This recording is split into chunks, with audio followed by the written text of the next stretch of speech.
વાત કરવી છે આપણા દેશના ધર્માધિકારીઓની। આમ તો આ ધર્માધિકારીઓનું કામ લોકોને લોકો સાથે જોડવાનું અને લોકોમાં વૈમનસ્ય ઘટાડવાનું કામ આ કથાકારોનું છે, આ સાધુનું છે, આ સંતોનું છે, આ મૌલવીનું છે અને આ પાદરીઓનું છે। પણ મને એવું લાગે છે કે મોટા ભાગના લોકો પોતાની જવાબદારી ભૂલી જાય છે અને માણસને માણસથી અળગો કરવાનું કામ કરે છે। આવા જ એક કથાકાર છે જેમનું નામ છે રાજુ બાપુ અને ઘટના છે ઉના તાલુકાના સિમર ગામે। સિમર ગામે શિવપુરાણ રાખવામાં આવ્યું હતું, શિવપુરાણની કથા ચાલતી હતી અને આ કથાકાર રાજુ બાપુ મંચ ઉપર હતા, વ્યાસપીઠ ઉપર બેઠા હતા। વ્યાસપીઠ કેટલો મોટો શબ્દ છે, કેટલી મોટી જવાબદારી છે, પણ આ રાજુ બાપુ પોતાની જવાબદારી ભૂલી ગયા અને તેમણે સામે બેઠેલા કથા સાંભળવા આવેલા લોકોને પ્રેમ લગ્નની વાત કરતાં કરતાં કહ્યું કે બ્રાહ્મણ કુળમાં જન્મેલી દીકરી કે બ્રાહ્મણ કુળમાં જન્મેલો દીકરો ઠાકોર અને કોળી સમાજ સાથે લગ્ન કરે તો એ કલંક છે, કારણ કે તેઓ નીચી જાતિના છે, તેમનું લોહી જુદું છે। આ પ્રકારનું વિવાદાસ્પદ નિવેદન તેમણે કરી દીધું। તો પહેલાં રાજુ બાપુએ શું કહ્યું તે સાંભળો। હું ઈશારો ઈ કરવા માંગુ છું કે આજ આ યુવાન ભાઈ બહેનો કોઈ પણ જ્ઞાતિનો યુવાન પસંદ આવે અને લગ્ન કરી દઈશ, થોડોક વિચાર નથી આવતો? એક આપણા સમાજની દીકરી એક ઠાકોર કોળીના સમાજના છોકરા લગ્ન કરી લે, ભય લાગે, કલંક લાગે। સાધુ ને બ્રાહ્મણ તમારું કુળ હોય, સાધુ કુળ હોય, બ્રાહ્મણ કુળ હોય, એ તમે એક કુળના સંતાન છો, જરૂર કરી શકાય। પણ જે કુળમાં કોઈ સારો વિચાર નથી, જે કુળમાં કોઈ સંસ્કાર નથી, એવા કુળના યુવાન હારે લગ્ન કરે, એવા કુળની યુવતી હારે લગ્ન કરે।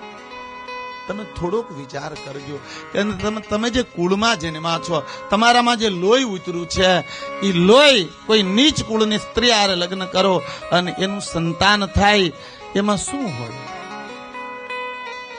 તમે સાંભળ્યું રાજુ બાપુએ શું કહ્યું। કદાચ તમને ગુસ્સો પણ આવે, તમે કોળી કે ઠાકોર સમાજના ન હો તો પણ એક સંવેદનશીલ માણસને આ વાત ખટકે તેવી છે અને એટલે જ આ વાત વાયુવેગે પ્રસરી અને પછી જે કંઈ થયું તેમાં ઠાકોર અને કોળી સમાજ નારાજ થયો। ઠાકોર અને કોળી સમાજના આગેવાનોએ રાજુ બાપુની ભયંકર ટીકા કરી। તેમણે શું કહ્યું પહેલાં તે સાંભળી લો। વિનોદ બાંભણિયા, કોળી સમાજ અગ્રણી। હાલમાં સોશિયલ મીડિયા પર એક વિડીયો વાયરલ થયો છે, જે 19 તારીખ સિમર મુકામનો વ્યાસપીઠનો વિડીયો છે। તેમાં ગાદીપતિ રાજુ બાપુ દ્વારા કોળી સમાજ અને ઠાકોર સમાજને નીચ કક્ષાના ગણાવવાનો ઉલ્લેખ કરવામાં આવ્યો છે, જે વાતને મેં સખ્ત શબ્દોમાં વખોડ્યો છે। ત્યારબાદ તેઓ દ્વારા બંધ બારણે માફી માંગતો પણ વિડીયો વાયરલ કર્યો છે। તો આવા વ્યાસપીઠો દ્વારા સમાજથી સમાજને જોડવાનું કામ થતું હોય છે, ત્યારે આવા બેફામ બનેલા રાજુ બાપુ જેવા કથાકારો દ્વારા બેફામ વાણી વિલાસ કરી કોળી સમાજ અને ઠાકોર સમાજની લાગણી દુભાવવાના અને સમાજ વચ્ચે વૈમનસ્ય પેદા કરવાના શબ્દો વાપરવામાં આવે છે, જે ક્યારેય યોગ્ય ન ગણી શકાય। આવા લોકોને આ ગાદીપીઠ ઉપર બેસાડવા જ ન જોઈએ અને સખતમાં સખત આવા લોકો સામે કાર્યવાહી થવી જોઈએ, એવી અમારી માંગ છે। તમે તે સાંભળ્યું કે ઠાકોર અને કોળી સમાજ નારાજ થયો અને એમની નારાજગી પછી આ રાજુ બાપુ છે એમને બ્રહ્મ જ્ઞાન લાદ્યું અને એમણે એવું કહ્યું, હું તો ઠાકોર અને કોળી સમાજ સાથે મોટો થયો છું, હું કેવી રીતના તેમને નીચા કુળના માનું। બાપુ ભૂલી ગયા કે તેમણે વ્યાસપીઠ ઉપરથી શું કહ્યું હતું, પણ ઠાકોર અને કોળી સમાજની નારાજગી જોયા પછી બાપુને અંદાજ આવી ગયો કે હવે આપણા 12 વાગવાના છે, એટલે તેમણે ઠાકોર અને કોળી સમાજની માફી માગી લીધી। તેમણે માફીમાં શું કહ્યું તે જરા સાંભળી લો। ઓમ નમઃ શિવાય। આજે વ્યાસપીઠના વક્તવ્યથી ઘણા બધા લોકોને બહુ મોટી ઠેસ પહોંચી છે, એમાં ખાસ કરી કોળી ઠાકોર સમાજને। મારો કોળી ઠાકોર સમાજને કહેવાનો કોઈ ઈરાદો નહોતો, મેં ખાલી એટલું કીધું કે સાધુ બ્રાહ્મણની દીકરી એમને હારે લગ્ન કરે એ અયોગ્ય છે। છતાં પણ હું એમ કહું છું કે હરેક સમાજની એક ગરિમા હોય છે હરેક સમાજનું એક સ્વમાન હોય છે અને કોળી સમાજ ઠાકોર સમાજનું સ્વમાન હું ખુદ જાળવવા માંગુ છું. મારા હૃદયમાં એ સમાજ માટે કોઈ દિવસ ક્યારેય કડવાશ નહોતી અને મેં ક્યારેય સમાજને નીચો નથી માન્યો, કારણ કે એ સમાજને હારે હું મોટો થયો છું. એ સમાજ મારો પાડોશી છે. એ સમાજની સાથે હું રમી ભમીને જીવો છું. છતાં પણ કોળી ઠાકોર સમાજને અમારું વક્તવ્ય કડવું લાગ્યું છે, એટલા માટે કે એ મારા વક્તવ્યમાં હજારો મા બાપની વેદના છે. પણ તમારું જે નામ લીધું ને એ કાયદેસર મારી ભૂલ છે અને એ ભૂલની ક્ષમા માંગતા મને એક હૃદયથી દુઃખ થાય છે કે હું હરેક સમાજને ચાહું છું, હરેક સમાજ મારું, હું જેને મારા માનું છું, અને છતાં પણ કોળી સમાજને આ વાત કડવું લાગ્યું અને છતાંય મારાથી ભૂલથી બોલાયું છે.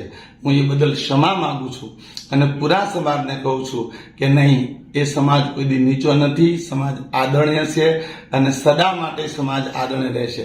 મારો તો પાડોશ છે ને મારા તો પરિવાર છે, મિત્ર છે, એટલા માટે સમાજને કોઈ આટલું બધું દુઃખ લગાડવાની જરૂર નથી. છતાં પણ દુઃખ લાગ્યું છે સમાજને, એ બદલ હું રાજુ બાપુ શિવ કથાકાર બે હાથ જોડી પૂરા સમાજ આગળ ક્ષમા માંગુ છું કે મારા વક્તવ્યમાં થોડી ભૂલ થઈ છે. એ વક્તવ્ય બદલ મને સમાજ ક્ષમા કરે. કાલે વ્યાસપીઠેથી પણ હું કહીશ કે સાધુથી પણ આવું ન બોલાય, પણ સમાજની વેદના એ સાધુની વેદના છે.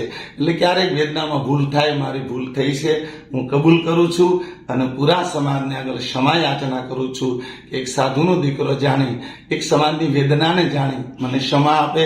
દિલથી બધા આગળ ક્ષમા માંગુ છું. એ સમાજ આદરણીય છે. આ ધરતી માટે કોઈ સમાજ નીચો નથી અને કોઈ સમાજને હું ક્યારેય નીચો કહેતો પણ નથી. દરેક કોળી સમાજ ઠાકોર સમાજને મારા અભિવંદન, મને ક્ષમા કરે. હું એક રાજુ બાપુ વક્તા તરીકે નહીં, એક સાધુના દીકરા તરીકે ક્ષમા માંગુ છું. ઓમ નમઃ શિવાય. તમારા પૂરા સમાજનું કલ્યાણ થાય એવો હૃદયથી આશીર્વાદ, શિવજીને પ્રાર્થના. ઓમ નમઃ શિવાય. તમે સાંભળ્યું કે રાજુ બાપુએ માફી પણ માગી લીધી. પણ આ જ્ઞાતિ ધર્મની વાત કરનાર આ કથાકારોની માનસિકતા કયા સ્તરની છે તેનો પણ વિચાર કરજો. આમને પગે લાગતા પહેલાં પણ વિચાર કરજો. વ્યાસપીઠ ઉપર એમને બેસાડતા પહેલાં વિચાર કરજો કે તમે જેને વ્યાસપીઠ ઉપર બેસાડો છો એ સાધુ કે એ સંત, કે એ મસ્જિદમાં નમાઝ અદા કરાવતો એ મૌલવી કે ચર્ચમાં ઈસુની વાત કરનારો એ પાદરી ખરેખર ઈશ્વર સાથે વાત કરાવવાને લાયક છે કે નહીં એ પણ વિચાર કરજો. તમારી અંદર પણ જાગજો.